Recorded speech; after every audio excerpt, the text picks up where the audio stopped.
प्यारे बच्चों, जीवन में भाई किसके तरह होना चाहिए? भाई होना चाहिए लक्ष्मण की तरह। बेटा किसके तरह होना चाहिए? बेटा होना चाहिए प्रभु श्री राम की तरह। भी जब आप लोग भी जब कहीं घूमने जाइएगा शादी विवाह होने के बाद, तो बच्चों ये चैप्टर बहुत काम आएगा आपको, ठीक है ना। आइए मैं छोटी सी कहानी सुनाऊंगा आपको, यहाँ पर मजा आएगा। बच्चों पता है कि भगवान राम के पिताजी का नाम क्या था? महाराज दशरथ। दशरथ की कितनी पत्नी थी? तो 3 पत्नियां थी। क्या क्या नाम था? पहला कौशल्या, दूसरा का नाम क्या था? सुमित्रा, और एक का नाम क्या था? केकई। तो बच्चों उसकी जो पत्नी केकई थी, है ना, जो उसकी पत्नी केकई थी, वो बच्चों मंथरा की बात मानती थी। केकई का बेटा का नाम था भरत, और बच्चों कौशल्या की बेटा का नाम था राम, है ना। तो प्यारे बच्चों, पत्नी जब रुस जाती है तो पति को मनाना पड़ता है। पत्नी जो केकई थी कि पत्नी बहुत रुस गई, पति देव हम खाना नहीं खाएंगे ऊ करने लगी, तो पति ने बोला बोलो मांगो क्या चाहिए? बोला कि मुझे को तुम्हारी ही धरोहर मानते हैं, जब चाहो तुम पर अपने प्राण न्यौछावर कर देंगे। आपके प्राणों को लेकर मैं क्या करूंगी? मैं तो केवल इतना याद दिलाना चाहती हूँ कि उस समय आपने कहा था, प्राण प्रिय, तुमने मेरी प्राण रक्षा की है। मैं तुम्हें 2 वरदान देता हूँ, मांगो। क्या मांगना चाहती हो? मेरे वो 2 वरदान। आज्ञा करो, बोलो क्या चाहिए? आज अपने राम के नाम पर सब कुछ न्यौछावर कर देंगे। पहले ये मांगू या ये मांगू? ये मांग लो। ये वरदान कहता है, अयोध्या का राज्य मेरे पुत्र भरत को मिले, राम को नहीं। और दूसरा वरदान, राम को 14 वर्ष के लिए वनवास चाहिए। भरत को मिलना चाहिए राज सिंहासन, क्योंकि उसके सुबह होकर के राम भगवान को बच्चों गद्दी मिलने वाला था। तो उन्होंने कहा कि भरत को चाहिए ना, भरत को बनाना है यहाँ का राजा, अयोध्या का राजा, और राम को मिले 14 वर्ष का वनवास। तो प्यारे बच्चों, उसके पति ने इस बात को, है ना, इस बात को मानने से इनकार कर दिया। यानी दशरथ ने बोला मैं इस बात को नहीं मान सकता हूँ, और वो बहुत चिंतित हो गए। जब प्रभु राम से, है ना, जब श्री राम ने सुना कि ये बात है, हमारे पिताजी इसलिए चिंतित हैं कि मैं वन नहीं जाऊं, उन्होंने कहा मुझे स्वीकार है। और प्यारे बच्चों, वो अपनी नई पत्नी के साथ 14 वर्ष के लिए वनवास के लिए निकल गए। तो उसके सबसे जो प्यारे भाई थे, जिसका नाम लक्ष्मण था, बोला भैया मैं भी आपके साथ चलूंगा, क्योंकि मैं आपकी परछाई हूँ। तो प्यारे बच्चों, जीवन में भाई किसके तरह होना चाहिए? भाई होना चाहिए लक्ष्मण की तरह।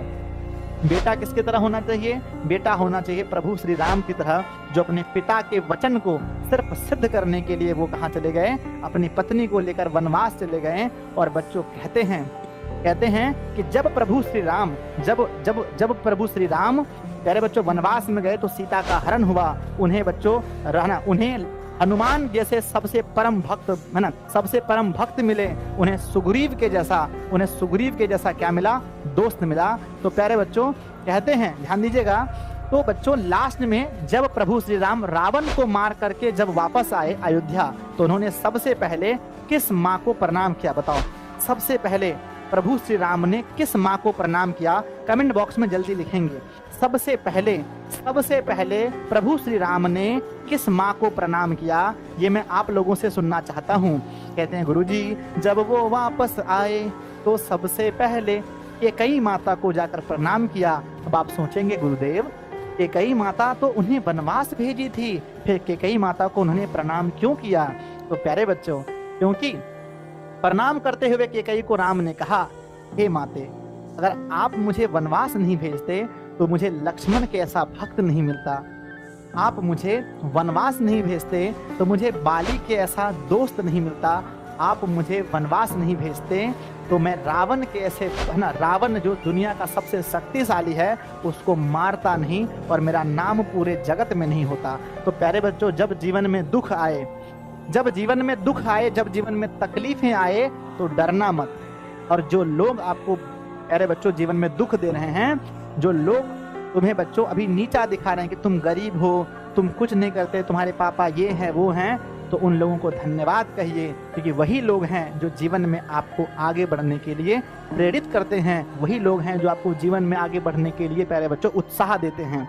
मैं बच्चों उन सभी लोगों को हमेशा धन्यवाद करता हूँ जिन्होंने मुझे बचपन में बहुत कोसा था कि तुम्हारे तो रहने के अपने घर नहीं हैं, जब छोटे बचपन में कभी लड़ाई होती थी, मेरे दोस्त कहता है भागो भागो भागो भिखमंगा कहीं का, तुम्हारा तो रहने का घर भी नहीं है, सड़क किनारे तुम रहते हो। लोग मुझे कहते हैं, मेरे गांव में, अगर मेरे गांव के कोई मुझे सुन रहे होंगे तो उन्हें पता होगा, ऐसे मुझे सुनने को मिलता था कि तुम्हारे तो सरकारी जमीन में रहते हो, रहने का घर नहीं है।